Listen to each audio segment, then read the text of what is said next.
Hey guys, welcome to the channel.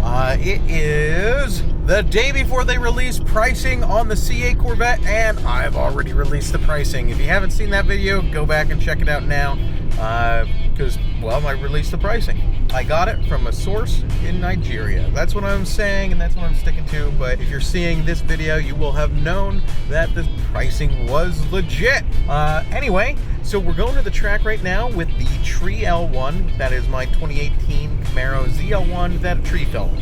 And we are going to find out what she runs today. We fixed a couple things from the last time that was at the track and made improvements to a couple things from the last two times she's been at the track. And I'm looking for a pretty good pass. The only thing that I have going against me is last time I was at the track, I turned the boost down. And I did that because the temperatures were getting a little toasty due to the solenoids that we were using, and we made the improvement on that. But this time I don't have the other pulley to swap out to, so we might be a little bit lower on boost than, well, then I really want to use. Well, we'll see. We'll see how it plays out. I am hoping to be deeper in the nines, but I do have that going against me this time, which is something that I totally forgot until I was on the road. And I am on the road late because it was the day that I released the C8 Corvette pricing, and I stayed late to get that done, and I'm going to arrive at the track at a little after 8 p.m. So hopefully the temperatures are good, because I'm probably going to get one or two passes, and that's all I'm going to have. I'm hoping that I can hook on the first pass and maybe go home a happy camper. Hopefully no explosions. And then I got a great surprise, but I'm going to reveal that in a later video.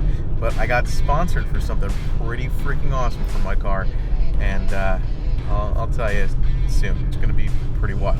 Okay, so we made it to the track. It looks like everybody's running. Not everybody. There's not a lot of people here, so that's going to be great. Maybe I'll get more than 2 runs. I forgot my tire pressure gauge. Son of a bitch. Just like that, we're in the pits. We're not too far away. The inner chiller is kicking ass. I turned it on for just a second. You can see that it condensated in like that. Back in the tank, you can see this guy is fucking cold. It feels insane. It's awesome. My mount for my phone seems a little iffy, but I do have the performance data recorder going just in case it falls off like it did previously. I did not check the tire pressure yet. Looks like the motorcycles are going to go real quick. Maybe I can ask somebody for a tire pressure gauge, because Dingleberry myself has forgotten his. So the Audi next to me legit has an air system in his car, like a tank and all that fun stuff, because of his air suspension. So he can pump up his tires and all that shit right from his trunk. I'm very jealous right now. I want it. So without any cooling for the blower, it ran a 10.7 at 133. Well, that was a waste of a first pass. Looking at the log, without any cooling, the temperatures got to 266 degrees. So that kind of sucked. And in fact, that did suck. That was bad. But luckily, there was no knock, because I have this shit pull out timing. As it gets hotter and hotter, it did everything that it was supposed to do, which is great. Thank God. Okay, so I let 8 seconds out of each tire. Yes, I know, it's very precise. We're going to try this again.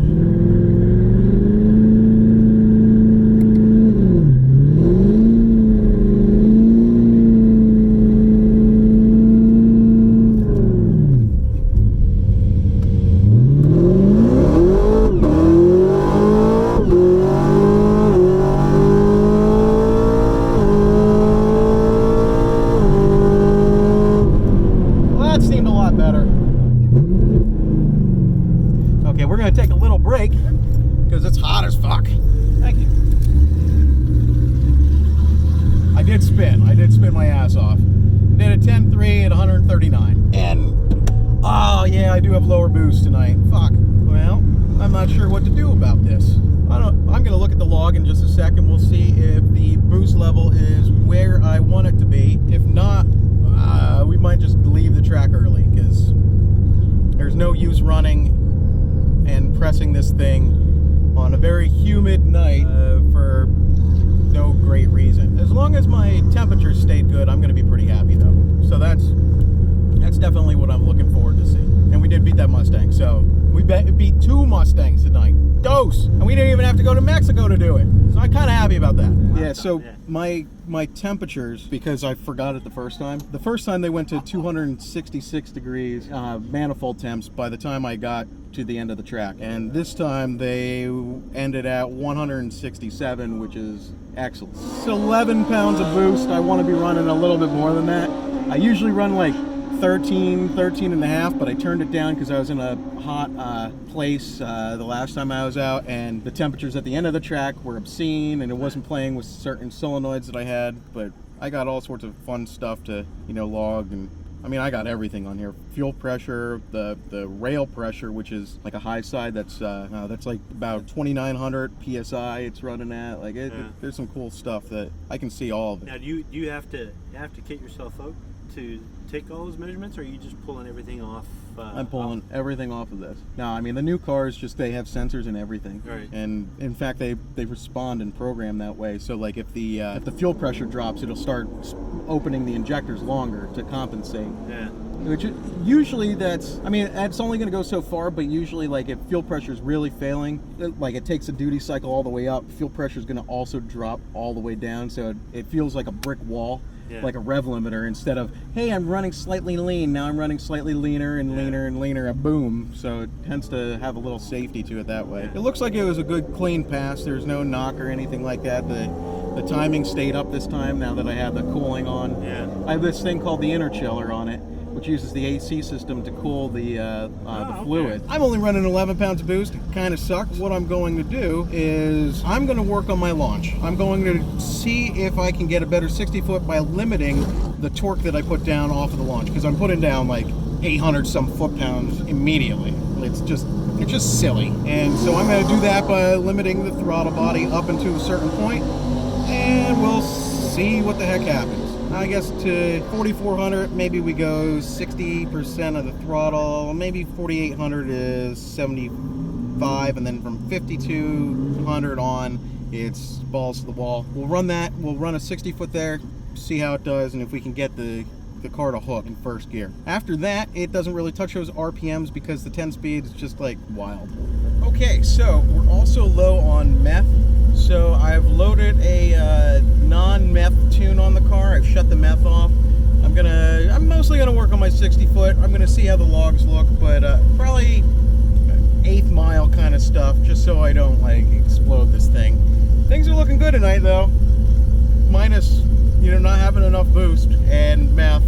I could get some, but I don't want to pay for it. I have like 100 gallons at the shop. So we're gonna find out if limiting the throttle position sensor, well, does one of two things. If it helps, hurts, well, I guess one of three. We'll see if it even works. It looks like we're up against the Pontiac G8. Man, I should kill it, but I haven't actually tested this tune yet on the dyno, so I don't know what it's gonna do, and I don't have a wideband in the car, which would have been great, but we never installed one. So that's on our to-do list.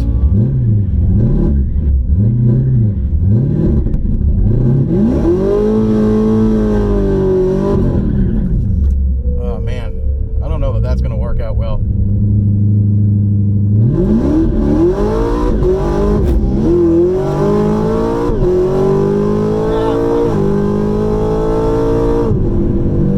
I just wanted to beat him. Looked like a clean pass though. I want to work on that 60-foot a little bit more. Maybe I have to limit it more. We'll see if the throttle body actually limit it. And our burnout was horrible because the line lock, it worked, but it didn't work because the guy did a wheelie and we waited too long, and then I couldn't get back into the line lock without moving. So great news, the limiter did work, but we were still making too much power. So we're going to lower the limiter further and see if we can come out softer without any thought.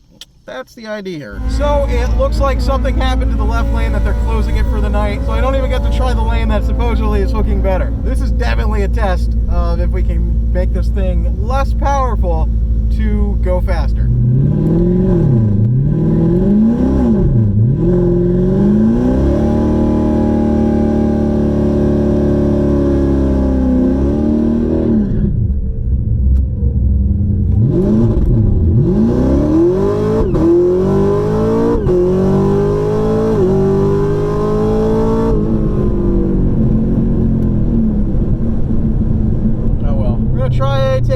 timing, probably. I mean, everybody's spinning in this lane, it looks like, so, I mean, I'm not too upset now. I don't know. It doesn't seem to feel right. I'm going to go back to 100% and just do a second gear launch, and then I'm going to head home, because sometimes it's a bust. Tonight is a bust for multiple reasons. So apparently raindrops are falling and a shower's coming in the 10 or 15 minutes, so they're shutting it down. Whew, so the rain came in pretty fast. I only got hit by a little bit of the shower while I was strapping everything down, but it's really starting to pick up now. It looks like it's a big storm. I'm told that we don't have power at home, so that's gonna suck. Also, let's see, what else?